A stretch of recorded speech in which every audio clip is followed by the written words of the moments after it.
தமிழர்களின் number one choice Tamil matrimony. Tamilagam எங்கும் கிளைகள் கொண்ட Annamalai institute of hotel management and hospital management படிப்பில் சேர்வதற்கான அட்மிஷன் நடைபெறுகிறது. சாரி வேண்டாம் நீதி வேண்டும் அப்படின்லாம் சொன்னாங்க. ஆனா மற்ற 24 குடும்பத்துக்கிட்டையும் சாரி கேளுங்கன்னு சொல்றாரு விஜய் அவர்கள். எந்த ஒரு மாநிலத்திலையும் எந்த ஒரு அரசியல் கட்சியுமே ஒரு அறிக்கை வாயிலா ஒரு கண்டன வாயிலா தெரிவிச்சுட்டு போயிடுவாங்களே ஒழிய ஒரு இந்த மாதிரி சட்டம் ஒழுங்கு பிரச்சனை பர்டிகுலரா இந்த போலீஸ் கஸ்டோடியல் டெத்துக்கு வந்து இந்த அளவுக்கு ஒரு பெரிய தமிழ்நாடு பாலிடிக்ஸில் மட்டும் இல்லை, ஐ திங்க் ஓவரால் இந்தியாவிலேயே வந்து இந்தியன் பாலிடிக்ஸ்லேயே இதான் வந்து போலீஸை எதிர்த்து ஒரு பெரிய கண்டன ஆர்ப்பாட்டம் நடத்துறது வந்து இதான் ஃபர்ஸ்ட் டைம்னு நான் நினைக்கிறேன். இந்த அஜித்குமார் கேஸ்ல கூட கோர்ட் என்ன கேட்குறாங்க, ஒரு கொலகாரனை விட நீங்க மோசமா அடிச்சு கொண்டிருக்கிறீங்கிறதா அந்த ஜட்ஜு கேட்டதனுடைய மறைமுக பொருள். அப்ப இதுக்கு வெறும் சாரிமாங்கிறது மட்டும் போதுமா? அப்ப நீங்க திராவிட மாடல் ஆட்சின்னு சொல்றீங்க, நீங்க இது வந்து சாரிமா மாடல் ஆட்சின்னு இதுக்கு பேர் மாத்தி வச்சுக்கீங்கன்ற. ஜெயராஜ் அண்ட் பென்னிக்ஸினுடைய கொலை வழக்குல அப்ப வந்து சிபிஐக்கு மாத்துறாங்க. எடப்பாடி பழனிசாமி அவர்கள் முதல்வராக இருக்கும்போது அப்ப இதே ஸ்டாலின் அவர்கள் அன்னைக்கு என்ன கேட்டார், நீங்க இந்த மாதிரி ஒரு வழக்கை வந்து நீங்க தமிழகத்துல வந்து ஒரு காவல்துறையை வச்சிருந்து நீங்க சிபிஐக்கு மாத்துறீங்களே, இது வந்து தமிழக காவல்துறைக்கு அவமானமா இல்லையா, தமிழக அரசுக்கு அவமானமா இல்லையான்னு கேட்டது யாரு? ஸ்டாலின் ஐயா அவர்கள் தானே. அதைத்தானே இங்க விஜய் அவர்கள் டேப் ரெக்கார்டர் ரீவைண்ட் பண்ணி போட்டிருக்காரு. இன்னைக்கு கனிமொழி அவர்கள் இப்ப எங்க போயிருக்காருன்னு கேட்கிறேன் நான். இப்ப விஜய் பேசின உடனே பதில் சொல்ல வராருல, இதே வந்து ஜெயராஜ் பென்னிக்ஸ் படுகொலை நடந்த போது 2020 அவரும் மருமகனும் ஓடோடி போனாங்களா இல்லையா? உதயநிதி ஸ்டாலின் அவர்கள் ஓடோடி போய் அங்க சப்பனங்கால் போட்டு அவர் வீட்டுல உட்காந்து அந்த அம்மாவை பார்த்துட்டு வந்தாரா இல்லையா? எங்க போனாங்க? கனிமொழி அம்மா எங்க போனாங்க? பரந்தூர் விஷயத்துக்கும் நான் வந்து உங்களை சந்திக்க வேண்டிய நிலைக்கு என்னை தள்ளிடாதீங்கன்றாரு. இதுக்கும் நான் மக்களோடு சேர்ந்து நீங்க சட்டம் ஒழுங்கை சரி பண்ணலாம் இருக்கிற 7-8 மாசத்துல அதற்கு நான் மக்களோட சேர்ந்து வீதிக்கு வருவோம் போராடுவேன்றாரு. இவங்க தானே கேட்டுட்டு இருந்தாங்க, நீ வா ஃபீல்டுக்கு வா, ஃபீல்டுக்கு வராமே இருக்க, நீ களத்துக்கே வர மாட்டேங்கிறேன்னு இவ்வளவு நாள் குரல் கொடுத்துட்டு இருந்தது யாரு? திமுக தானே. ரெண்டே விஷயத்துக்கு தானே மனுஷன் வெளியே வந்திருக்கிற. அப்படிப்பா பரந்தூருக்கு வந்ததுக்கும் இன்னைக்கு அஜித்குமார் இந்த 25 பேருக்கு மரணத்துக்கு வந்த உடனே லபோ திபோன்னு திமுக நீங்க அடிச்சுக்கிறீங்க. அதன் தமிழர்களுக்கு வணக்கம். பல்வேறு துறைகளில் ஆக சிறந்த ஆளுமைகளை சந்தித்து நாம் நேர்காணல் எடுத்து வருகிறோம். அந்த வகையில் மீண்டும் நம்மோடு இணைந்திருக்கிறார் அரசியல் விமர்சகர் திரு நந்தகுமார் அவர்கள். அவரிடம் கேட்பதற்கு நிறைய இருக்கின்ற வாரங்களோடமே கேட்போம். வணக்கம் நந்தகுமார் சார். வணக்கம் ஆதேஷ், எப்படி இருக்கீங்க? நீங்க எப்படி இருக்கீங்க? அலாமா இருக்கும் சார். திரு விஜய் அவர்கள் கள போராட்டத்திற்கு வந்து முதல் போராட்டம் தாவேகா போராட்டத்தில் விஜய் பங்கேற்று பேசியிருக்கிறார். போராட்டம் என்னமோ நீளமாக போகாமல் ரொம்ப ஷார்ட் பீரியட்ல முடிச்சிட்டாங்க. ரொம்ப குறைவான நேரம், வெயில் காரணமும் சொல்லியிருக்காங்க. நம்ம விசாரித்தோம் அதை வந்து அவங்க சொல்கிறதுக்கு காரணம் அதாவது சாரி வேண்டாம் நீதி வேண்டும் அப்படின்லாம் சொன்னாங்க. ஆனால் மற்ற 24 குடும்பத்துக்கிட்டையும் சாரி கேளுங்கன்னு சொல்கிறார் திரு விஜய் அவர்கள். என்ன கொஞ்சம் முரணாக இருக்குது? இது உள்ளபடியே விஜய் அவர்களுடைய இரண்டாவது கள போராட்டம். ஒன்று வந்து பரந்தூர் விமான நிலையத்துக்காக அவர் அங்கே நேர்லேயே போயிருந்தார்.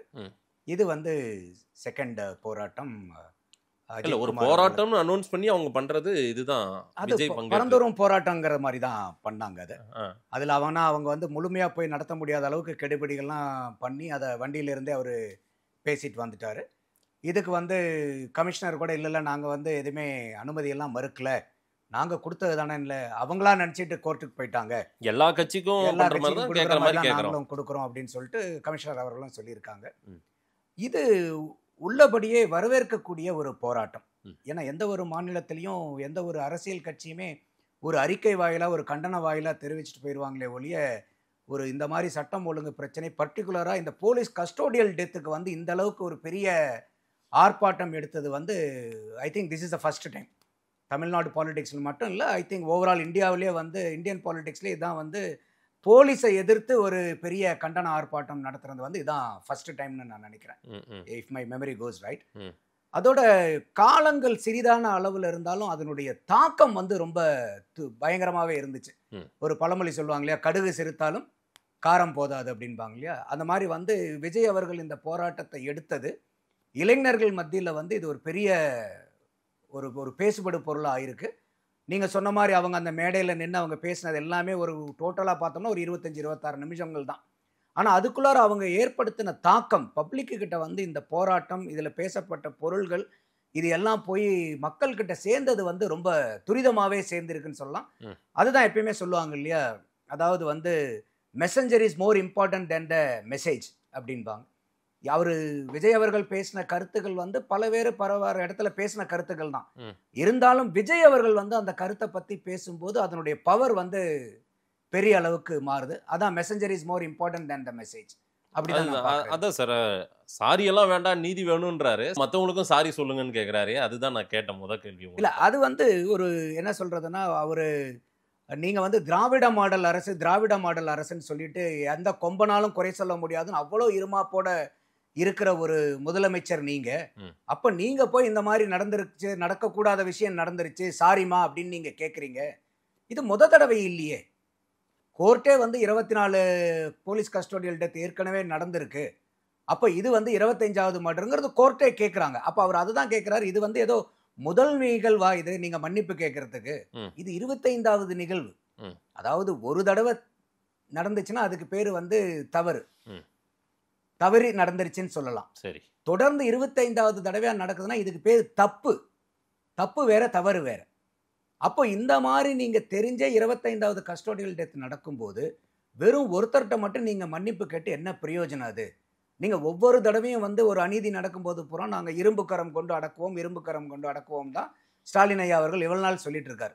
அப்ப இந்த 4 வருஷத்துல 25 கஸ்டோடியல் டெத் நடக்குதுங்கும் போது இப்ப இது மற்ற ஆட்சியில எல்லாம் நடக்கலையா? நடந்திருக்கு.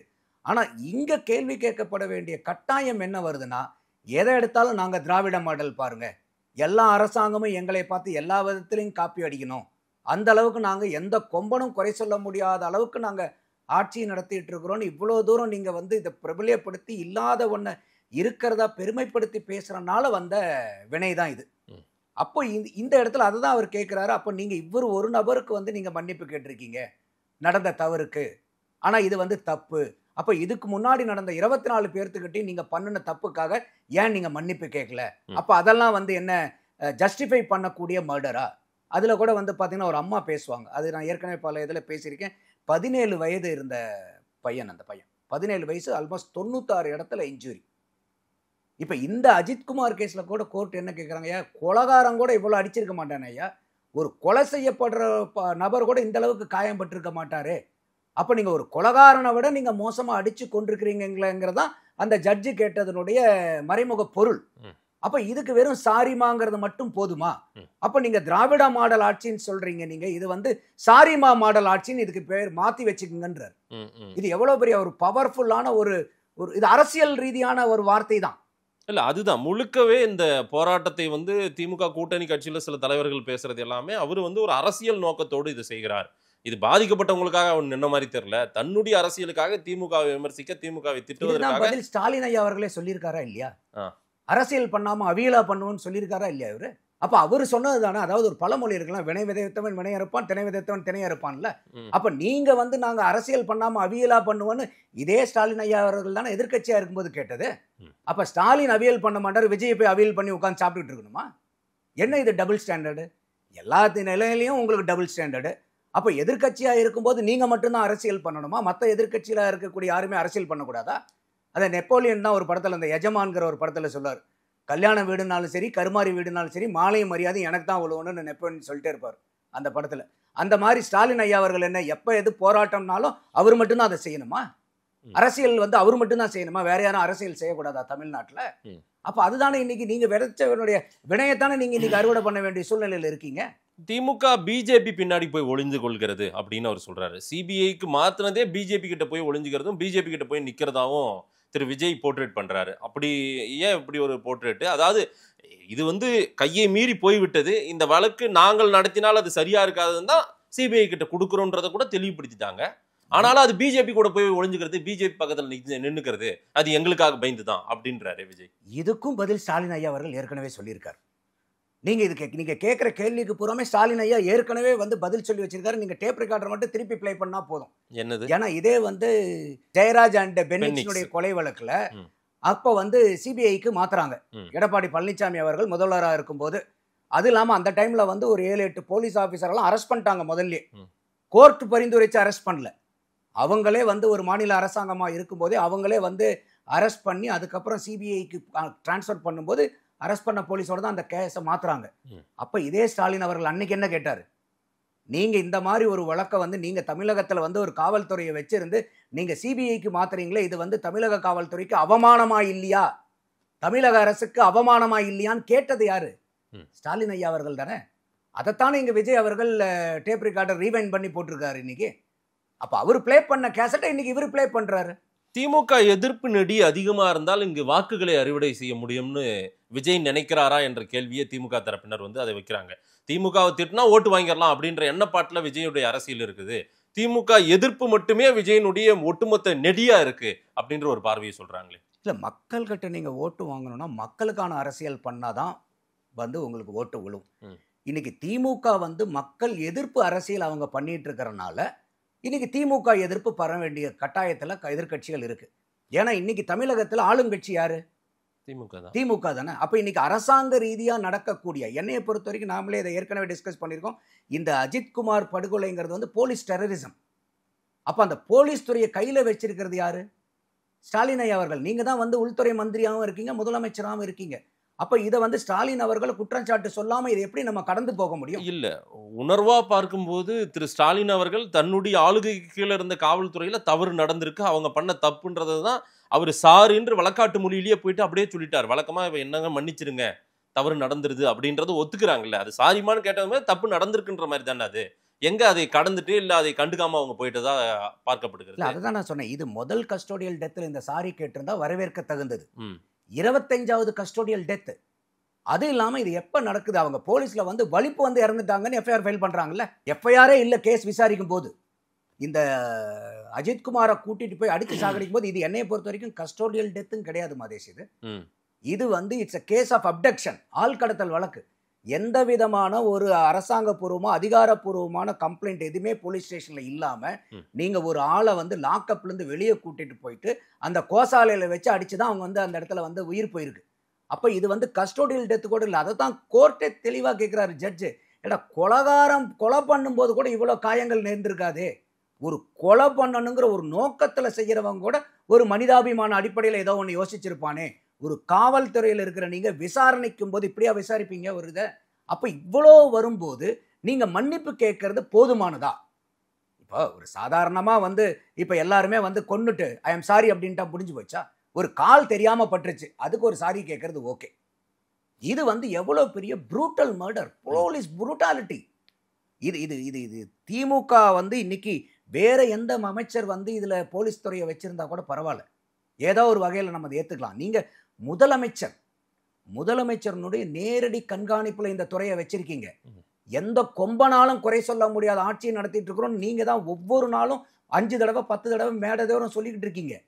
அப்படி இருக்கும்போது இவ்வளவு பெரிய அநியாயங்கள், அட்டூழியங்கள், போலீஸ் அட்ராசிட்டி நடக்கும்போது அந்த சாரி வாங்குறது மட்டும் 10 வாங்குறதா இங்க கேள்வி. இல்ல சார், இந்த அஜித்குமார் வழக்குல திமுக தரப்பு ஐயா முதலமைச்சர் ஸ்டாலின் முதற்கொண்டு எல்லாருமே வேகப்படுத்தினாங்களா இல்லையா?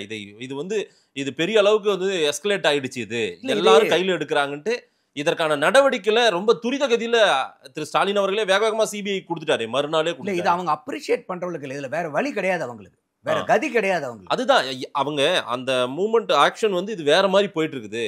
இதுக்கு வந்து தேவையில்லாம இது வந்து நமக்கு வந்து பேக் ஃபயர் ஆகும். அப்ப எந்த அளவுக்கு இது எவ்வளவு பெரிய பிரச்சனைன்னு புரியுதா உங்களுக்கு? அப்ப இவ்வளவு பெரிய பிரச்சனை நடந்திருக்கும் போது சாரிமான் சொல்றது என்ன பெரிய ஆகா, உலகத்திலேயே இல்லாத ஒரு முதலமைச்சர் எங்களது சாரி கேட்டார்னு. இதுல நிறைய பேர் வந்து திமுக, நான் பல தடவை எனக்கு அதுல உடன்பாடு இல்லை. நிறைய பேர் சொல்லுவாங்க திமுக சொம்பு, திமுக அண்டா. இப்ப சில பேர் திமுக கொப்பரையாவே மாறி இருக்காங்க. அது வந்து பாத்தீங்களா, எங்க முதல்வர் எந்த அளவுக்கு மன்னிப்பு கேட்டிருக்காரு பாத்தீங்களா? இதுக்கு மேல என்ன ஒரு முதல்வர் கேட்க முடியும்? அதுல ஒருத்தர் ஒருபடி மேல போய் சொல்றாரு, ஒரு மதிக்கக்கூடிய பத்திரிகையாளர்னு சொல்லிக்கிறாங்க. இது வந்து பாரதிய ஜனதாவை எங்கேயாவது அவர் வந்து எதிர்த்து பேசினாரா அந்த மீட்டிங்ல விஜய் அப்படின்னு கேட்கிறார். இதெல்லாம் எப்படி நம்ம எடுத்துக்கிறது? இந்த இடத்துல போய் பாரதிய ஜனதாவை எதிர்த்து அந்த ஸ்டேஜ்ல பேச வேண்டிய கட்டாயம் என்ன இருக்கு? இன்னைக்கு தமிழ்நாட்டினுடைய காவல்துறை யார் வச்சிருக்காங்க? பாரதிய ஜனதா வச்சிருக்கா? இன்னைக்கு தமிழ்நாட்டில் லா அண்ட் ஆர்டர் வந்து இன்னைக்கு டெல்லியா இருந்தா நீங்க ஓகே, போலீஸ் வந்து சென்ட்ரல் கவர்மெண்ட் கண்ட்ரோல்ல இருக்கு. தமிழ்நாட்டில் இருக்கக்கூடிய போலீஸ் லா அண்ட் ஆர்டர் யாருடைய சப்ஜெக்ட்ல இருக்கு? தமிழ்நாட்டினுடைய சப்ஜெக்ட்ல தானே இருக்கு. அப்ப அந்த மாதிரி இருக்கும்போது ஒரு பத்திரிகையாளர் ஒரு நாக்கூசாம பேசுறாரு. அந்த ஸ்டேஜ்ல வந்து திமுகவை கேள்வி கேட்டது எனக்கு உடன்பாடு தான், ஆனா பாரதிய ஜனதாவை கேள்வி கேட்டாரா அப்படின்னு கேட்கிறாரு. இல்ல சார், விஜய் அரசியல்ல வந்து திமுக பாஜக கொள்கை எதிரி அரசியல் எதிரின்னு சொல்றாரு. திமுகவை நேரடி அட்டாக் பண்றாரு. பிஜேபியை கொஞ்சம் அப்படியே சுத்தி வளைச்சு அட்டாக் பண்றாருன்ற பார்வை தானே சொல்றாங்க. லைட்டா அவர் பட்டும் படாம தொட்டும் தொடாம இப்படிதான் அவருடைய அட்டாக் இருக்கு பிஜேபியை. இல்ல இப்ப தமிழ்நாடு இப்ப இந்த அஜித்குமார் கேஸ் இல்ல, பொதுவாவே விஜய் அரசியல் சார். இல்ல விஜய் அரசியலை பொறுத்த வரைக்கும் நீங்க இன்னைக்கு தமிழ்நாட்டுல இருக்கக்கூடிய எந்த ஒரு கட்சியா இருந்தாலும் யாரை பிரதானமா எதிர்ப்பாங்கன்னா திமுகவை தான் எதிர்ப்பாங்க. அவங்க போய் இன்னைக்கு பாரதிய ஜனதாவை எதிர்க்கணுங்கிற அவசியம் இல்லை அவங்களுக்கு. அந்த பாரதிய ஜனதாவினுடைய எதிர்ப்பு நிலைப்பாடு எந்த இடத்துல வருதோ அந்த இடத்துல அவங்க எதிர்க்க போறாங்க. இப்ப இதே போன தடவை சட்டசபையில ஸ்டாலின் அவர்கள் தீர்மானம் நிறைவேற்றினார், நீட்டை கேன்சல் பண்ணணும் அப்படின்னு சொல்லிட்டு. இதே மாணவர்களுக்கு பரிசு கொடுக்கும் போதுதான் நான் மனதார இதை வரவேற்கிறேன்னு திமுகவுக்கு ஆதரவா பேசினார். அன்னைக்கே நான் பேசியிருந்தேன், இது விஜய் இது வரவேற்கணுங்கிற அவசியமே கிடையாது, இதென்ன முதல் தீர்மானமா? இவங்க 2 தீர்மானம், எடப்பாடி ஏற்கனவே ஒரு தீர்மானம், இது 3வது தீர்மானம். அப்ப இவங்களுடைய வாக்குறுதியில 2021 கொடுத்த வாக்குறுதியில 332வது எண் பிரகாரம் நாங்க ஆட்சிக்கு வந்தா 7.5% உள்ளதுக்கு 10 உயர்த்தி கொடுப்போம்னு சொல்லியிருக்காங்க திமுக. அப்ப நீங்க இன்னைக்கு திமுக நீட்டை நாங்க தீர்மானம் போட்டு இதை நீங்க கேன்சல் பண்ணணும்னு கொண்டு வந்ததை விஜய் அவர்கள் வரவேற்கிறது எந்த விதத்துல நியாயம்னு நானே பேசியிருக்கேன். அப்ப நீங்க ஒரு பாரதிய ஜனதாவை எதிர்க்கணுங்கிறதுக்காக எப்பயுமே நீங்க பாரதிய ஜனதாவை எதிர்க்கணுங்கிற அவசியம் இல்லை. எதிர்க்க வேண்டிய விஷயத்துல நீங்க எதிர்க்கணும். அது யாரா இருந்தா என்ன, திமுகவா இருந்தாலும் சரி, அண்ணா திமுகவா இருந்தாலும் சரி, கம்யூனிஸ்டுகளா இருந்தாலும் சரி, காங்கிரஸா இருந்தாலும் சரி, பிஜேபியா இருந்தாலும் எதிர்க்க வேண்டிய விஷயத்துல யாரா இருந்தாலும் எதிர்க்கணும். ஆனா இன்னைக்கு தமிழ்நாட்டினுடைய அரசியலே திமுக எப்படி கட்டமைச்சிருக்காங்கன்னா பாரதிய ஜனதாவை எதிர்ப்பு, பாரதிய ஜனதா எதிர்ப்புன்னு கட்டமைச்சிட்டனால எல்லாருமே பாரதிய ஜனதாவை எதிர்க்கணும், எல்லாத்துக்குமே எதிர்க்கணுங்கிற அவசியம் இல்லையே. அப்ப அதைத்தான் இந்த இடத்துல இப்ப திமுகவை இப்ப இவங்க என்ன தமிழ்நாட்டில் நடக்குதுன்னா, இன்னைக்கு திமுகவை யாராவது கேள்வி கேட்டுட்டா, யாராவது விமர்சிச்சுட்டா அவன் சங்கி. இதான் இன்னைக்கு திமுகவுடைய அரசியலை பண்ணிட்டு இருக்காங்க. அப்ப இது எப்படி யாருனால ஏத்துக்க முடியும் இதை? அப்ப திமுக எதையுமே குறை சொல்ல முடியாத அளவுக்கு ஆட்சி நடந்துகிட்டு இருக்கா இப்போ. அப்ப திமுகவை குறை சொல்லிட்டா உடனே பாரதிய ஜனதாவையும் தேவையில்லாம இழுத்து வச்சு குறை சொல்லணுமா? தேவையில்லையே. பாரதிய ஜனதா சம்பந்தப்பட்ட ஏதாவது ஒரு மக்கள் நல பிரச்சனையா இருந்தா யாரு வேணா அதை விமர்சிக்கலாம். நமக்கு பாரதிய ஜனதான்னா என்ன, திமுகனா என்ன? அப்ப நீங்க திமுகவுடைய அரசியல் பாரதிய ஜனதா எதிர்ப்பா இருக்கலாம், அதுக்காக எல்லா கட்சிக்கும் அது எதிர்ப்பு இருக்கணுங்கிற அவசியம் இல்லையே. விஷயம் சார்ந்து ஒரு சப்ஜெக்ட் சார்ந்து எதிர்க்கலாம், ஆதரிக்கலாம். இதுல என்ன இருக்கு? இந்த போராட்ட அரசியல் கள அரசியலுக்கு தொடங்கி விட்டாரா விஜய்? அடுத்தடுத்து விஜயனுடைய அரசியல் ரொம்ப தீவிரப்படுத்தப்படும்னு பாக்குறீங்களா? கட்டாயமா. ஏன்னா இப்ப இந்த மாதிரி பிரச்சனைக்கு இப்ப இந்த போராட்டம் மட்டும் இல்லை, அவர் அதுக்கு முன்னாடி அவருடைய எக்ஸிகியூட்டிவ் கமிட்டி மீட்டிங்க்கு முன்னாடி அவங்க வீட்டுக்கும் போயிட்டு வர்றார்.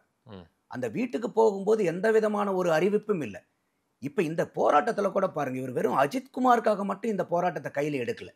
இதுக்கு முன்னாடி இருக்கக்கூடிய அந்த 24 பேர்த்து குடும்பத்தையும், அதுல 20 பேர்த்து குடும்பத்தையும் சந்திச்சு பேசியிருக்காங்க. அதுதான் சார், இதுல திமுகவினர் வைக்கக்கூடிய விமர்சனத்தை நான் கேள்வியை வச்சாதான் தெளிவு பிறக்கும். இவ்வளோ அக்கறையோடு பேசுறவர் அந்த 24 குடும்பத்தையும் போய் இவர் ஒன்றும் நேரில் ஒன்றும் பார்க்கல, போய் அஜித்குமார் வீட்டுக்கு போனவர் மற்றவங்களெல்லாம் கூப்பிட்டு வச்சு பார்க்குறாரு பனையூரில்.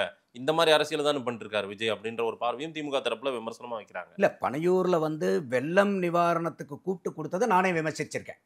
ஆனா இந்த மாதிரி பாதிக்கப்பட்டவங்களை இவங்க இருக்கக்கூடிய நாள் ரொம்ப கம்மி. அப்போ இவங்க எல்லா இடத்துக்கும் ஒவ்வொரு இடத்துக்கும் பயணம் போயிட்டு இருந்துச்சுன்னா அவங்களுக்கு அந்த எல்லாத்தையும் சந்திச்சு முடிக்க முடியாது.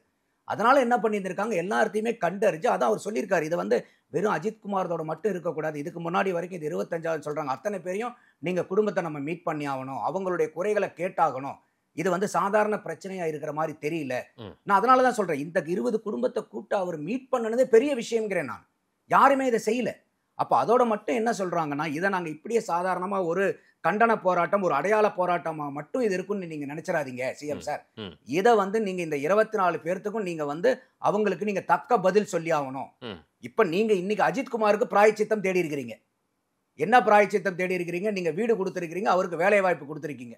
அதுல கூட அந்த பையன் கூட பேட்டி கொடுக்குறாப்படி, எங்களுக்கு உடக்கா முட்டை இடாத காட்டுல எங்கேயோ ஒரு இடத்துல கொடுத்துருக்காங்க, 80 கிலோமீட்டருக்கு அப்புறம் எனக்கு ஒரு வேலையை கொடுத்துருக்காங்க, நான் இருக்கிறது எங்க, நான் எங்க போயிட்டு வர்றது, நாங்க யாழே இல்லாத தண்ணி இல்லாத காட்டுக்குள்ளார ஒரு இடம் கொடுத்த மாதிரி கொடுத்துருக்காங்க, இதெல்லாம் எப்படிங்கிறத அந்த பையனே பேட்டியும் கொடுக்குறாரு. ஆனா இவர் என்ன கேட்கிறாரு, சரி அந்த பிராயச்சித்தம் தேடி இருக்கீங்க இல்லையா, வரவேற்கிறோங்கிறார். மீதி இருக்கக்கூடிய இந்த 24 பேருக்கும் அதே பிராயச்சித்தத்தை செய்யுங்கன்றார்.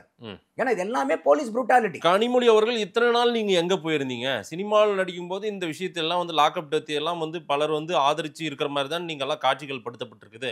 அன்னைக்கெல்லாம் அமைதியாட்டு இன்னைக்கு அரசியல் பண்றதுக்காக இதை கையில் எடுத்துட்டு இதெல்லாம் பேசிட்டு இருக்காரு அப்படின்றாங்க. கனிமொழி அவர்கள் இப்ப எங்க போயிருக்காருன்னு கேட்கிறேன் நான். இப்ப விஜய் பேசின உடனே பதில் சொல்ல வராருல்ல, இதே வந்து ஜெயராஜ் பென்னிக்ஸ் படுகொலை நடந்தபோது 2020 அவரும் மருமகனும் ஓடோடி போனாங்களா இல்லையா? உதயநிதி ஸ்டாலின் அவர்கள் ஓடோடி போய் அங்கே சப்பனங்கால் போட்டு அவர் வீட்டில் உட்காந்து அந்த அம்மாவை பார்த்துட்டு வந்தாரா இல்லையா? கொரோனா காலகட்டத்தில் கூட அதே மாதிரி கனிமொழி அவர்கள் வந்து அன்னைக்கு ஜெயராஜ் பென்னிக்ஸ் வீட்டுக்கு போயிட்டு வந்தாரா இல்லையா? அப்போ அந்த கனிமொழி அவர்கள் இன்னைக்கு அஜித்குமார் வீட்டுக்கு போனாரா? எங்கே போனாங்க? கனிமொழி அம்மா எங்கே போனாங்க? ஓகே, விஜய் தான் வந்து பரவாயில்ல, அவர் இந்த சினிமாவில் நடிச்சுட்டு இருந்தவர், சினிமா முடிச்சிட்டாரு, நீங்கள் கேட்குறீங்க, நையாண்டி பண்ணுறீங்க, நக்கல் பண்ணுறீங்க, ரைட்டு விட்டுருங்க. நீங்கள் அரசியல்வாதி தானே. இந்தியாவில் எந்த இடத்துல வந்து ஒரு சமூக குற்றம் நடந்தாலும் உடனே பொங்கி எழக்கூடிய ஆள் கனிமொழி அக்கா தானே. எங்கே போயிருந்தீங்க அக்கா இவ்வளோ நாள்? எங்கே போயிருந்தீங்க? லீவ் போட்டு போயிட்டு இருந்தீங்களா? மெடிக்கல் லீவில் இருந்தீங்களா? இல்லை ஹாலிடே வெக்கேஷனில் இருந்தீங்களா? நீங்கள் அன்னைக்கு நீங்கள் ஜெயராஜ் பென்னிக்ஸ்க்கு அந்த உயிருக்கு இறக்கப்பட்ட நீங்கள் இன்னைக்கு அஜித்குமார் உயிருக்கு நீங்கள் இறக்கப்படலை. இன்னைக்கு நீங்கள் விஜயை கேள்வி கேட்கறதுக்கு உங்களுக்கு என்ன தார்மீக உரிமை இருக்கு? கனிமொழி அவர்களை கேட்குறேன். இல்லை, இன்னைக்கு இதே வந்து உதயநிதி ஸ்டாலின் அவர்கள் அவருடைய ட்விட்டர் பேஜ் நீங்கள் போய் பாருங்க, ஏதாவது ஒரு இடத்துல இந்த அஜித்குமாரனுடைய படுகொலையை பற்றி எங்கேயாவது அவர் ட்வீட் பண்ணியிருக்காரா இது வரைக்கும்? ஆனால் அன்னைக்கு இதே ஜெயராஜ் பென்னிக்ஸ்னுடைய மரணத்துக்கு ஓடோடி போனீங்களே, ஏன்? இது அஜித்குமார், அது ஜெயராஜ் பென்னிக்ஸ் பேருக்காகவா? என்ன நீங்க உணர்த்துறீங்க? என்ன உணர்த்துறீங்கன்னு நான் கேட்கிறேன். அப்ப அதுக்கும் நீங்க போயிருக்கீங்க, வரவேற்கிறோம். இதுக்கு போயிருக்கணுமா இல்லையா? அப்ப இதுக்கு ஏன் நீங்க போகலங்கிற கேள்வி நம்ம வைக்க வேண்டிய கட்டாயத்துக்கு வரமா இல்லையா? அப்ப நீங்க ஏன் போகலங்கிற காரணத்தை சொல்லணுமா இல்லையா? நீங்க ஏன் போகணுங்கிற காரணத்தை வெளிப்படையா சொல்லாம அங்க அந்த மனுஷன் வந்து நீங்க சொல்ற மாதிரி சினிமா நடிகனை கூட வச்சுக்கங்க. அந்த ஒரு சினிமா நடிகன் வந்து அங்க போய் பார்த்துட்டு வந்திருக்காருல உயிரிழக்கத்தோட. இது வரைக்கும் நீங்க எம்பியா இருக்கிறீங்கல்ல, துணை முதலமைச்சரா இருக்கிறீங்கல்ல, முதலமைச்சரா இருக்கிறீங்கல்ல, தமிழ்நாட்டில் எந்த கொம்பனாலும் குறை சொல்ல முடியாத அளவுக்கு ஆட்சி பண்றோன்னு மார்தட்டி கொள்ளுகிறீங்கல்ல, நீங்க ஏன் சார் போய் யாரும் பார்க்கல? கனிமொழி அக்கா நீங்க ஏன் போய் பார்க்கல? விஜயை கேட்கறதுக்கு உங்களுக்கு என்ன தார்மீக உரிமை இருக்குன்னு கேட்கிறேன் நான். விஜய் எல்லாம் ஒரு பொருட்டே கிடையாது, எங்க சிஎம் வந்து அவரை லெஃப்ட் ஹேண்ட்ல டீல் பண்ணுவார் பாத்துக்கோங்கன்றாரு திரு சேகர் பாபு. சேகர் பாபு அப்படிதானே சொல்லி ஆகணும், வேற என்ன சொல்லுவாரு? விஜய் வந்து எங்க சிஎம் லெஃப்ட் ஹேண்ட்ல டீல் பண்ணிடுவார் நான் சொல்ல முடியும்? சொன்னா அடுத்த நாள் சேகர் பாபு அவர்கள் கட்சியில் இருக்க மாட்டார், பதவியில் இருக்க மாட்டாரு. இன்னைக்கு இந்த மாதிரியே சொல்லிட்டு இருந்தா அதுதான், அதாவது வந்து நுழலும் தன் வாயால் கெடும்னு சொல்லுவாங்க.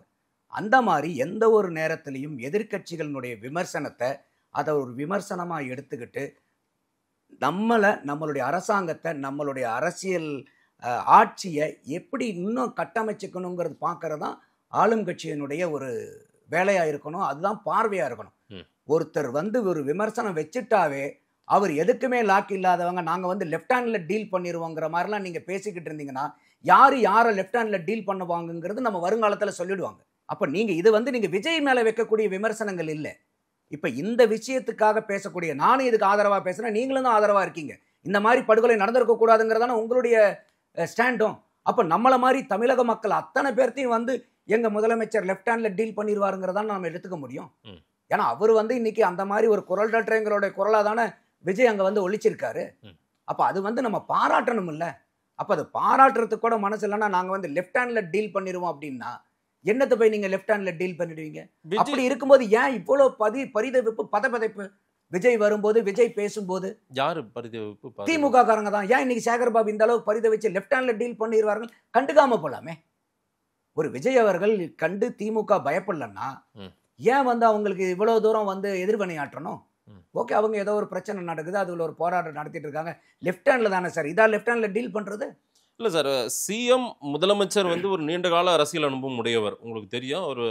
அவரை போயிட்டு திரும்ப திரும்ப உங்களுக்கு தெரிஞ்சுதான் இதெல்லாம் நடக்குதா, தெரியாம நடக்குதா, எங்களுக்கு ஒன்றும் தெரியலையா அப்படின்றார் விஜய். இந்த ஸ்டேட்மெண்ட்டை கடந்த 2-3 முறை அவர் பேசும்போது இதையே அழுத்தமா சொல்றாரு. அப்போ திரு ஸ்டாலின் அவர்களுக்கு தெரியாம இதெல்லாம் நடக்குதுன்ற மாதிரி சொல்ல வராரா? என்ன சொல்ல வராரு அவரு? இல்லை, 2 வகையிலையும் அவர் கேள்வி வைக்கிறதா நான் பார்க்குறேன். அப்போ இப்போ நீங்க சொல்ற பதிலே பார்த்தா அப்போ இதெல்லாம் தெரியாம நடக்காது சார், சிஎம்க்கு தெரிஞ்சுதான் நடந்திருக்குன்றதான் உங்களுடைய கேள்வியிலே இருக்குது. இல்லைன்னா அவரு கேட்கறது இப்படி கேட்கிறாரு. அல்ல, அதான் சிஎம் சார் உங்களுக்கு இதெல்லாம் தெரியுதா, தெரியாம தான் நடக்குதா அப்படின்னு அன்னைக்கும் பேசுறாரு, இன்னைக்கும் பேசுறாரு. அப்போ என்ன அர்த்தம்னா, ஒரு சிஎம்க்கு தெரியாம நடந்திருந்தாலும் இது பெரிய தவறு, தெரிஞ்சு நடந்திருந்தா அது அதை விட பெரிய தவறு. அப்போ நீங்க இல்ல சிஎம்க்கு தெரிஞ்சேதான் இது நடந்திருக்குங்கன்னா அதனாலதான் சொல்றேன் இது மன்னிக்க முடியாத குற்றம் அவருக்கு தெரிஞ்சு நடந்திருந்துச்சுன்னா. ஏன்னா அவர் சிஎம், இது 25வது படுகொலை நடக்குது, போலீஸ்னுடைய மந்திரி நீங்க. அப்போ எப்படி உங்களுக்கு கீழே இருக்கக்கூடிய காவல்துறை இந்த மாதிரி நடக்கும்போது உங்களுக்கு எப்படி தெரியாம நடந்திருக்க முடியும்? இல்ல லாக்அப் டெத் எல்லா காலங்கள்லயும் நடக்குதுன்றாரு திருமாவளவன். நானே முதலமைச்சரானாலே அதை தடுக்க முடியாது அப்படின்ற ஒரு ஸ்டேட்மெண்ட்டை சொல்றாரு. அது மட்டும் இல்லாம திரு விஜய் அவர்கள் போராட்டம் ஒரு உள்நோக்கம் கொண்டதாகவும் அவருக்கு ஒரு சந்தேகம் இருக்கிறதா சொல்றாரு. திமுக எதிர்ப்பு நெடி அதிகமா இருக்குன்னா அது அவங்க பாதிக்கப்பட்டவங்களுக்கு கூட நீங்க நடத்துற போராட்டம் பலன் தராதேன்றாரு. திருமாவளவன் நடக்கும்போது போலீஸ் கஸ்டோடியல் டெத் இல்லாம இருக்குமானா இருக்கலாம். ஏன்னா அவரு திராவிட மாடல் ஆட்சி இல்லையே. ஸ்டாலின் ஐயா அவர்களது தானே திராவிட மாடல் ஆட்சி. எந்த கொம்பனும் சொல்ல முடியாத ஆட்சி வந்து திராவிட மாடல் ஆட்சி தானே, வேற எந்த ஆட்சியுமே இல்லையே. அதனால தானே நம்ம இவ்வளவு தூரம் கேள்வி கேட்கிறோம். யாராவது இது வரைக்கும் எந்த கொம்பனாலும் குறை சொல்ல முடியாத அளவுக்கு எங்களுடைய திராவிட மாடல் இருக்குன்னு என்னைக்காவது யாராவது சொல்லியிருக்காங்களா வேற கட்சிக்காரங்க? இதே அதிமுக தானே தமிழ்நாட்டு ஆண்டு இருக்குது. என்னைக்காவது ஜெயலலிதா சொன்னாரா, எம்ஜிஆர் சொன்னாரா, இல்ல எடப்பாடி அவர்கள் தான் சொன்னாரா எந்த கொம்பனாலும் குறை சொல்ல முடியாத ஆட்சி திராவிட மாடல் ஆட்சின்னு? நீங்க தானே ஒரு திராவிடத்தை ஏகபோக குத்தைக்கு எடுத்து வச்ச ஹோல்சேல் டீலர் மாதிரி டெய்லி திராவிட மாடல் அப்படி நீங்க தானே சார் சொல்றீங்க. இப்ப இது வந்து திருமாவளவன் அவர்களால நடத்த முடியாது. ஏன்னா அவரு திராவிட மாடல் ஆட்சி பண்ண போறது இல்லை. அப்ப ஸ்டாலின் ஐயா அவர்கள் தான் நீங்க திராவிட மாடல் ஆட்சி நடத்திட்டு இருக்கீங்க. அப்ப அந்த திராவிட மாடல் ஆட்சியில இவ்வளவு அலங்கோலம் நடக்கலாமாங்கிறதா எல்லாத்தினுடைய கேள்வியாகவும் வருது. அப்ப அந்த இடத்துலதான் விஜயும் இதனுடைய கேள்வியா வைக்கிறார். அப்ப விஜய் வைக்கக்கூடிய கேள்வியில முதலமைச்சருக்கு தெரியாம இது நடந்துருச்சுன்னா அது தப்பு. அப்போ முதலமைச்சருக்குலாம் இதில் தெரியாமையா இருந்திருக்கணுங்க. என்னங்க இந்த அளவுக்கு அநியாயமா விஜய் பேசுறாருங்கிற மாதிரி எடுத்துக்கிட்டாலும் முதலமைச்சருக்கு தெரிஞ்சே நடந்திருந்தா இது அதை விட பெரிய தப்பு. அப்ப அவர் கேட்கிற மாதிரி நீங்க ஏற்கனவே நடந்த 24 பேர்த்திட்டு நீங்க அப்ப மன்னிப்பு கேளுங்க. ஏன்னா உங்களுக்கு தெரிஞ்சேதான் அத்தனை தப்பு நடந்திருக்குது. அப்ப உங்களுக்கு தெரிஞ்சே தப்பு நடக்கும்போது அது குற்றம். தெரிஞ்சே தப்பு நடந்தா அதுக்கு பேர் குற்றம். பரந்தூர் விஷயத்துக்கும் நான் வந்து உங்களை சந்திக்க வேண்டிய நிலைக்கு என்னை தள்ளிடாதீங்கன்றாரு. இதுக்கும் நான் மக்களோடு சேர்ந்து நீங்க சட்டம் ஒழுங்கை சரி பண்ணலாம் இருக்கிற 7-8 மாசத்துல அதற்கு நான் மக்களோட சேர்ந்து வீதிக்கு வருவோம் போராடுவேன்றாரு. ஏதோ ஒரு ஒரு டார்கெட் வச்சிருக்காரு போல, ஏதோ ஒரு இலக்கு வச்சு திமுகவை எதிர்கொள்ளணும்னு நினைக்கிறாரு போல. இவங்க தானே கேட்டுட்டு இருந்தாங்க, நீ வா ஃபீல்டுக்கு வராமே இருக்க, நீ களத்துக்கே வரமாட்டேங்கிறேன்னு இவ்வளவு நாள் குரல் கொடுத்துட்டு இருந்தது யாரு? திமுக தானே. பனையூர்லயே இருக்குன்னு விமர்சனம் வச்சாங்க. பனையூர்லயே உட்கார்ந்துட்டு இருக்கிறீங்க. எல்லாம் வந்து நீங்க வந்து ஆன்லைன்லயே பாலிடிக்ஸ் பண்றீங்க, ஒர்க் ஃப்ரம் ஹோம் பொலிட்டீஷியனா இருக்கிறீங்கன்னு இதெல்லாம் நக்கல் நையாண்டி பண்ணது யாரு? 2 விஷயத்துக்கு தானே மனுஷன் வெளியே வந்திருக்கிற. அப்படிப்பா பரந்தூருக்கு வந்ததுக்கும் இன்னைக்கு அஜித் குமார் இந்த 25 பேருக்கு மரணத்துக்கு வந்த உடனே லபோ திபோன்னு திமுக நீங்க அடிச்சுக்கிறீங்க. நீங்க தானே சார் கூப்பிட்டீங்க, வா பாத்துக்கலாம். இந்த வடிவேல் தான் ஒரு படத்துல சுந்தர்சியை கூப்பிட்டே இருப்பார், வா பாத்துக்கலாம் பார். வந்துட்டு என்னப்பா, இல்ல நான் இந்த இடத்துல சொல்ல, அந்த இடத்துக்கு வா, அங்க வா கடைசியில் என் வீதிக்கு வா, என் வீட்டுக்கு வான்பார், அவர் வீட்டுக்கே போய் நின்றுவார். அப்ப அந்த மாதிரி நீங்க கூப்பிட்டு தானே சார் அவர் வந்துட்டு இருக்கிறாரு. இப்ப நீங்க தானே இவ்வளவு நாள் நீங்க வந்து அதை விமர்சனம் பண்ணிட்டு இருக்கீங்க. 2 போராட்டத்துல வந்து நின்ன உடனே நீங்க வந்து லபோ திபோன்னு கத்திட்டு இருக்கீங்க. அப்ப இப்ப ஏன்டா இந்த மனுஷனை கூப்பிட்டாங்கிற மாதிரி நீங்க யோசிச்சுட்டு இருக்கீங்களா? இப்போ இல்ல விஜய் அரசியல அவங்க அப்படி அணுகுவாங்களான்னு தெரியல. இன்னொரு ரொம்ப முக்கியமான ஒரு கேள்வி, இதையுமே நம்ம இதை சரிப்படுத்தணுன்றது அந்த கேள்வி. ஏற்கனவே மதுரை ஏர்போர்ட்டு கிட்ட யாரும் வராதிங்க செய்யாதீங்கன்னு அவர் சொல்லிட்டு ப்ரெஸ் மீட் எல்லாம் கொடுத்துட்டு போனார் விஜய். அப்பவும் போனாங்க, எல்லாம் மதுரை ஏர்போர்ட்டே ஒரே அலகோலமாச்சு. நான் கோயம்புத்தூர் சமீபத்தில் போகும்போது கோயம்புத்தூர் ஏர்போர்ட்லேயும் திரு விஜய் அவர்கள் போனபோது அந்த பூத் முகவர்கள் கூட்டமாக அப்போது இந்த ஏர்போர்ட்டே கலேபரமாக இருந்துச்சு சார்னு எனக்கு ஒரு நண்பர் சொன்னார். சிவானந்தா சாலையும் நேற்றைக்கு எல்லாம் தடுப்புகளை உடைச்சு ஒரே அமர்க்கலாம். இது தொடர்ச்சியாகவே இந்த விஜய் கட்சி தொண்டர்களால் இது நடத்தப்படுகிறது. இன்னைக்கு தாவேக்கா வந்து ஒரு மாநகராட்சி பொறியாளருக்கு சொல்லியிருக்காங்க, நாங்களே அதை சரி பண்ணி கொடுத்துட்றோம்னு சொல்லியிருக்காங்க. நல்ல விஷயம் அது. பட் ஏன் இந்த மாதிரி ஒரு ஒரு நடத்தை, அதை ஏன் கட்டுப்படுத்த முடியல அந்த கட்சிக்குள்ளார? தாவேக்காவுக்குள்ள யாருக்கிட்டையுமே கட்டுப்படாத ஒரு கூட்டமா மாறி இருக்கு. அந்த அளவுக்கு நம்ம அதை பார்க்கணுங்கிற அவசியம் இல்ல. இது நான் 3 செயல்பாடை சொல்றேன், நான் வேற சொல்றேன். ஆமா, இது கோயம்புத்தூர்ல கூட என்ன ஒண்ணு நடந்துச்சுன்னா, அப்ப வந்து அவங்க போலீஸ்காரங்களே சொல்லியிருக்காங்க, சார் கூட்டம் நிறைய இருக்கு, நீங்க அட்லீஸ்ட் வண்டியில ஏறினாச்சும் எல்லாத்துக்கும் நீங்க ஒரு வணக்கம் போட்டு போயிருங்க, இல்லைன்னா எங்களை கண்ட்ரோல் பண்ண முடியாது அப்படின்னு அவங்க காவல்துறைக்காரங்க கேட்டுக்கிட்டனாலதான் இவர் ஏறி நின்று ஆரம்பிச்சிருக்காரு. அதுக்கு மேல அதை கண்ட்ரோல் பண்ணவே முடியல. அப்போ இதை வந்து போலீஸ் தான் இதை வந்து முன்னெச்சரிக்கையா இருந்திருக்கணும். சரி, அப்ப இன்னைக்கு வந்து ஒரு போராட்டம் நடத்துறோம்னா யாருக்கிட்ட போய் அனுமதி வாங்குறோம்? காவல்துறை. எதுக்காக போய் அனுமதி வாங்குறோம்? பாதுகாப்பு கொடுத்து அதை சரியா யூனிஃபார்மா கரெக்டா கொண்டு போகணுன்றதுக்கு அவங்க தான். அப்ப அதனுடைய கடமை யாருடையது? இல்ல சார், நேற்றைக்கு காவல்துறை அனுமதி கொடுத்து தான் அங்க நடக்குது போராட்டம். அதனையும் மீறி நம்ம வந்து பொது சொத்துக்கு சேதம் விளைவிப்பது போல நம்ம பண்ணிட்டு இப்ப நாம அதையே பனிஷ் பண்ற மாதிரி. நம்மளே பொது சொத்து சேதம் எந்த இடத்துல நடந்திருக்கு? நேற்றுக்கு அந்த தடுப்பு கம்பிகள் எல்லாம், தடுப்பு கம்பி இப்ப நீங்க ஒண்ணு இல்ல, நீங்க சாதாரணமா நீங்க ரோட்ல போகும்போது கூட வந்து பாத்தீங்கன்னா டிராபிக் வண்டி அதிகமா நின்னுச்சுன்னா வண்டியில போறவங்க கூட இறங்கி நின்று ஒதுக்கி வச்சு போயிடுறாங்க. சரி, அப்ப அந்த டிராபிக் பேரிகேடை நகர்த்தி வைக்கிறது வந்து பொது சொத்தினுடைய சேதம்னு நம்ம சொல்ல முடியாது. அப்ப அந்த இடத்துல வந்து இன்னைக்கு நீங்க போலீஸ் அந்த அளவுக்கு காவல் நீங்க கட்டுப்பாடுக்கு கொடுத்துருக்கீங்களா? அப்ப அது கொடுத்திருந்தா எப்படி அந்த இடத்துல நடக்கும்? அப்ப காவல்துறை இவ்வளவு தூரம் வந்து ஒரு விஜய் வராருனாக்கா அங்க வந்து போராட்டம் நடத்த போறாங்கன்னா அப்ப நீங்க வந்து ரொம்ப அண்டர் எஸ்டிமேட் பண்ணிட்டீங்களா? கூட்டம்லாம் யாரும் வரமாட்டாங்க, இந்த மாதிரி போராட்டத்துக்குலாம் மக்கள் வரமாட்டாங்கன்னு நீங்க அண்டர் எஸ்டிமேட் பண்ணி பற்றாக்குறையா நீங்க காவல் கொடுத்தீங்களா? அப்போ போலீஸ்க்கு வந்து நம்ம போய் இன்னைக்கு போராட்டத்துக்கு நம்ம அனுமதி வாங்குறதுக்கு காரணமே என்னன்னா, அதுக்கு தேவையான அந்த எதிர்ப்பு போராட்டத்துக்கு உண்டான அத்தனை பாதுகாப்பும் வசதிகளும் எந்த இடத்துலையும் பிரச்சனை வராம பார்த்துக்க வேண்டியது காவல்துறையினுடைய பொறுப்பு. அப்ப காவல்துறையை மீறி இது நடந்ததுக்கு அப்புறம் இதுக்கும் நீங்க குற்றச்சாட்டு வந்து விஜய் மேலதான் வைப்பீங்களா? எந்த விதத்துல நியாயமா இருக்கும் இது? அது ஏற்புடையவாதமே இல்லையா? அது யாரா இருக்கட்டும். இப்ப இதே வந்து அவங்க வந்து பாத்தீங்கன்னா இங்க போய் அடிச்சிட்டாங்க, அங்க போய் உடைச்சிட்டாங்க. இப்ப ஒண்ணும் இல்லை. இப்ப சமீபமா வந்து பாத்தீங்கன்னாக்கா இவர் நம்ம திருவண்ணாமலையில் ஏவாவாலு மீட்டிங் நடந்து உதயநிதி ஸ்டாலின் போய் அங்கே பங்கெடுத்துக்கிறாரு. அதுக்கு அங்கே பிரியாணிக்கு நீங்கள் பேரிகேடை எட்டி குதிச்சு போய் ரகலை பண்ணிட்டு போன வீடியோ அதெல்லாம் நீங்கள் பார்த்தீங்களா? பார்த்தேன். அப்புறம் அந்த மாதிரி இவங்க என்ன சாப்பாட்டுக்கு பிரியாணிக்காக ஓடினாங்க அப்படி பேரிகேடை எதிரி குதிச்சு. இவ்வளவு நாள் வந்து ஒரு 25 நபர்கள் வந்து ஒரு சட்டத்துக்கு புறம்பான முறையில் அடித்து கொல்லப்பட்டதுக்கு ஒரு நியாயம் கேட்டு தான் நாங்கள் போயிருக்காங்க. பிரியாணிக்காக போயிட்டு பிரியாணிக்காக பேரிகேடை எட்டி குதிச்சு உடச்சு கிடிச்சு போயிருந்தா கூட என்னையா இவ்வளோ அசிங்கமாக இருக்காங்களேன்னு பண்ணலாமே. அந்த மாதிரி கூட்டமாகவும் இது தெரியலையே இது. அப்போ அவங்க நியாயமான முறையில் தானே இருக்காங்க. அப்போ ஒரு பேரிகேடை தள்ளி வச்சதுல வந்து என்ன வந்து பொது சொத்துக்கு சேதம் அதை சரி பண்ணி தரணும் இன்னைக்கு அதை அவங்களே பண்ணியிருக்காங்கல்ல. ஆமா சொல்லியிருக்காங்க. விஜய் அரசியல் சரியான ரூட்ல போதா? இல்லை, இந்த மாதிரி மக்கள் போராட்டத்துக்கு வந்து விஜய் இறங்கி இந்த மாதிரி வரும்போது கண்டிப்பாக மக்கள் கிட்ட அவருக்கு செல்வாக்கு அதிகரிக்கும். அதில் எந்த மாற்று கருத்து இல்லை. ஏன்னா இது இன்றைக்கி அவர் போராடுறது பூராமே எதுவும் வந்து ஒரு சாதாரண நபர்களுக்காக இல்லை. இப்போ தமிழ்நாட்டில் எந்த வீட்டுக்குள்ளார போய் இல்லை தமிழ்நாட்டில் ரோட்டில் போகிற யாருக்கிட்ட போய் நின்று இந்த மாதிரி அஜித்குமார் இந்த மாதிரி அடித்து கொல்லப்பட்டிருக்காங்க யாராவது ஒரு நபர் சார் இதெல்லாம் நடக்கக்கூடியது தான் ஒரு நபர் சொல்லியிருக்காங்களா இது வரைக்கும்? இதெல்லாம் நடக்கக்கூடிய விஷயம் தானே. அப்போ ஒரு நபர் கூட அதை வந்து மனசாட்சி உள்ள ஒரு மனிதாபிமானம் உள்ள எந்த ஒரு மனிதனும் ஏற்றுக்க முடியாத ஒரு செயல், ஒரு குற்றம் நடந்திருக்கு தமிழ்நாட்டில். அப்போ அதை ஆதரித்து அதற்கு கேள்வி கேட்டு இன்னைக்கு விஜய் வரும்போது இது எல்லாருமே வரவேற்கக்கூடியது. அதே மாதிரி இன்னைக்கு விமான நிலையம் வருது. அங்கே வந்து ஏற்கனவே ஸ்டாலின் அவர்கள் என்ன சொல்லியிருந்தாருன்னா, வரத்துக்கு முன்னாடி நாங்கள் வந்து நீர்நிலைகள்லாம் பாதிக்காத அளவுக்கு தான் எங்களுடைய வளர்ச்சி திட்டங்கள்லாம் இருக்கும், எந்த இடத்துலையுமே நீர்நிலைகள் பாதுகாப்புக்கு நான் முக்கியத்துவம் கொடுப்பேன்னு சொல்லியிருந்தாரு. அதே மாதிரி வந்து அவர் 6-7 இடத்துல வந்து நாங்கள் வந்து விமான நிலையம் கொண்டு வருவார்கள் சொல்லியிருந்தாங்க. ஆனால் அதில் பரந்தூர் கிடையாது. அப்படி இருக்கும்போது இன்னைக்கு பரந்தூரில் வந்து நீங்கள் அங்கே நீர்நிலைகள் இருக்குது, இத்தனை விவசாயிகள் இருக்குது. அப்போ அத்தனை விவசாயிகளினுடைய வாழ்வாதாரம் போனாலும் பரவாயில்லன்னு சொல்லிட்டு நீங்கள் இன்னைக்கு எடுக்கிறீங்க. இதே திமுக அதிமுக ஆட்சியில் இருக்கும்போது அந்த 8 வழிச்சாலைக்கு அவங்க என்னென்ன ஆர்ப்பாட்டம் பண்ணாங்க, யார் யாரையெல்லாம் ஆர்ப்பாட்ட களத்தில் இறக்கி விட்டாங்க, எத்தனை சமூக ஆர்வலர்கள், எத்தனை சமூக செயல்பாட்டாளர்கள், எத்தனை வந்து என்னென்னமோ பேரில் டிசைனாக எத்தனை ஆட்கள் எத்தனை ஊரில் இருந்து வந்தாங்க, எந்த துறையிலேருந்து வரல, சினிமா துறை முதல் கொண்டு எல்லாம் ஆள வந்தாங்களா இல்லையா?